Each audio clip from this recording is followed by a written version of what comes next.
Okay, so today I'm going to be talking about the B2B SaaS content strategy that I used for my client that doubled their average booking rate by 2 times, at least for their content strategy, all while decreasing the amount of ad spend by an astonishing 80%, all because of this effective content strategy. Now, you're not going to want to miss this video because a lot of this information is definitely gold, and I'm sure will help you a lot. Anyways, let's hop right into this, shall we? Okie dokie. So, first things first is that you want to create a good web page. Now, what in the world does this mean? Okay, let me show you a before and after example. Fletch PMM, I would say, when it comes to the B2B SaaS industry, is like the top marketing firm when it comes to creating web pages, or not web pages in general, but home pages especially for B2B SaaS companies. I would say that this is a really good after example right here. So we have the Heroes section for this after page, where in the Heroes section it basically tells you the unique selling point of the product and like the value proposition in maybe like 2 sentences, where it essentially tells you the outcome. Get paid media landing pages that work. It tells you the outcome in the most vaguest way possible, and tells you, let us build your ideal set of evergreen landing pages, measure their impact beyond conversions, and equip you to fine-tune them anytime. So then it tells you a little bit about the functionality, but still mostly focuses on outcome. It gives you 2 choices. Get started, where it will encourage you to book a demo most likely, and Resource Hub, which basically tells you more about the outcomes and the functionality of the product. And then it goes into a little bit of a testimonial where it says trusted by B2B SaaS marketing teams at, and gives you like some of their clients who gave them consent to put their names there, guaranteed. Some of these are big names like Volt AIQ. And then it goes into what's called the problem section, where it basically says it basically states this right here, because it says they need help, and says that without this product you'll have measurement uncertainty, and basically tells you it amplifies upon the pain. You don't know how to measure success outside of conversations, outside conversions. Sorry, underperforming pages. Your pile of existing pages doesn't perform despite your best efforts. And then it says page prioritization. You don't know which pages to prioritize or what each should include. I really like this copy because it's really simplistic. Also, the graphics go with the copy context as well. And also, it's easy for even a 6th grader to understand. And yeah, so so basically what this individual is doing is they're stating the pain points, and they're going a little bit, and these may be the most common pain points, and then they're going a little bit into the nitty gritty of what would happen if they don't what happens in their day-to-day life with this pain. And then they go into the outcome, which is leading your landing pages to us. And then this lady introduces herself, and she says, after 15 years working in-house on B2B websites, leading 3 times, and I'm not going to read all this, but she basically offers the solution, goes into the testimonials, goes into her process a little bit in depth while still leading by outcome, but also talking about the functionality. So it says monitor campaign effectiveness and gain confidence as you track meetings, because as you can see, it talks about functionality, then goes to outcome. Functionality, outcome, etc., etc., etc.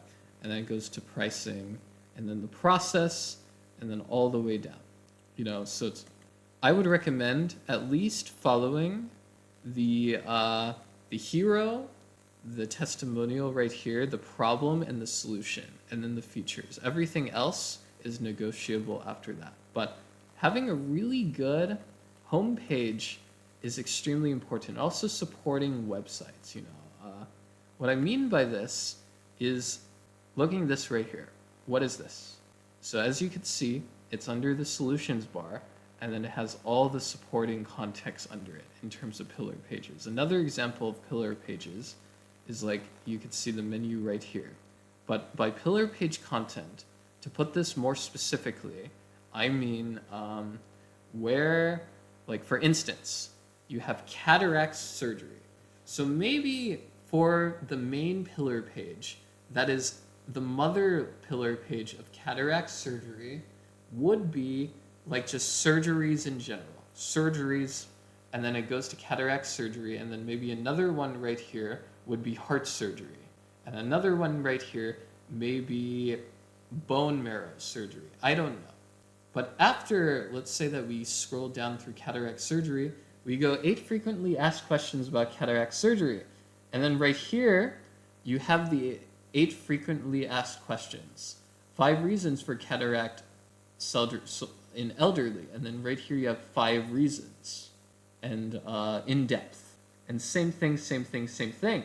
And it's really important when you set your content to be organized based on topics, so the Google search engines and AI LLMs can read them more, so it can increase your chances of them being discovered by the search engines and also the LLMs, as LLMs begin to become like really, really popular as well. In addition to that, you have case studies, which are essentially testimonials. I don't think I have to go into that. And then the next would be good blogs. Okay, so what do I mean exactly by good blogs? So first I mean you have like a good page that displays your blog. So for example, you have all of the different categories here, and then you have all of this, which goes into detail about the blog topics. And then once you do that, you kind of have developed like a structure, meaning where you have a table of contents right here, and then you have the blog text where you never have like blocks of text. You always separate everything with a 1 or 2, 3 liner, and if it goes above 2 or 3 liner, you essentially separate all the things and organize it into bullet points. And how I like to find blogs is I like to go on sites. Like for instance, I like to look at blogs for the top people in said niche. So let's say that like powered by search, and let's say that you're looking up their blog, okay? And then what I would do is I would kind of structure the blog like how the top person in your niche is structuring it. So I wouldn't steal like their language style or copy style, but for example, it starts with why it's a red flag and ends with a pain point. And then after that, it goes to how to establish it. So it first goes into why it's important, why this pain is important to address, and it builds upon the pain. And then after that, it goes into the playbook to basically solve the pain, and it goes into a framework. So if you're creating a content that addresses pain, you first start with the pain and say why it's so important to solve the pain. And then you go into the playbook. And you don't have to call it the playbook, but I call it the solution. And then after that, you go into the call to action. So if I were you, if I were in your shoes, I would focus on structure. So by structure, I mean how this is structured. As you can see, the thematic right here, and also the table of contents, and making sure everything is in the middle, and making sure that there aren't any blocks of text that are hard to read, and if there are, you basically separate it to bullet points. And also the design and navigation. So navigation we already touched on, but making sure that the design is consistent to your brand code. So if you're a SaaS company, I highly recommend creating like a set of branding guidelines for your employees, because it can help them be more consistent with the design overall, and it will be more self-explanatory. Anyways, the next is good YouTube content. Now, an individual who does really good at YouTube content is this guy right here. So in order to create good YouTube content, you can look at my YouTube channel to see how I did it. You have to have a system, so meaning you have to select the idea. What I do is I basically find videos in my niche, meaning other people helping with SaaS marketing, who have videos that have 3 times more views than subscribers. I use those ideas, or for instance, I use I have like a list of ideas and a Claude thread that I also use as well. But 75% of the ideas is through the icon method. And then I script where I basically create the major points and then fill it in with points that would prove it.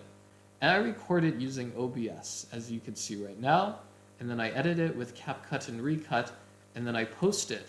I create the title and description using Claude and ChatGPT, and the thumbnail using Canva. And we could go into detail about this, but I don't have time this episode. And if it's a more complex topic, I would add a blog. I would create a blog so my viewers can extract more value. And the next is creating good LinkedIn content. So first of all, adhering to the right audience. So if you're a B2B company, you have to make sure that you're using the audience's language. You're also extracted their exact pain points, and you say their pain points in a way that they would exactly use it in their day-to-day life. And then following some of these frameworks, now if you want, you can leave me a message and I can sell you this template for about $5. I've done it in the past, and some people have bought my templates, and I can give it to you and send it to you. But you can use like these frameworks right here, but my personal favorite is the before and after. And also I really like the pain point, agitate solution one. But making sure that this is short, that it's concise, but it's also feeling like a framework. Why you should is also a good one.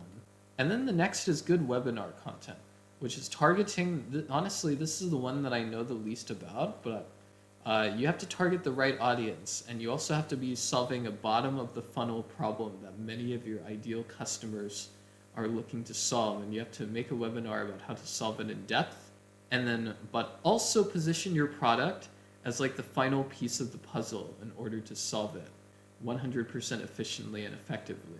And you have to position your product as a solution that would save them loads of time and money throughout the next few years. And then you have to present social proof, and that you have experience, authority, and also your product does as well. And then optional is ads, like I propose an example of that right here.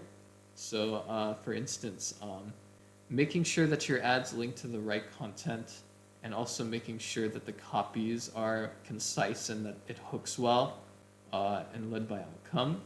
But to be honest, I don't know as much about ads when it comes to the technical side of things, so I would have to do more research to make a video about that. Anyways, I really hope you enjoyed this video, and if you liked it, leave a like.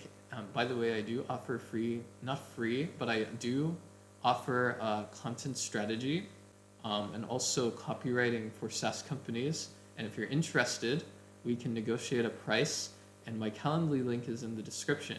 Anyways, I hope you enjoyed this video, and have a great day. Goodbye.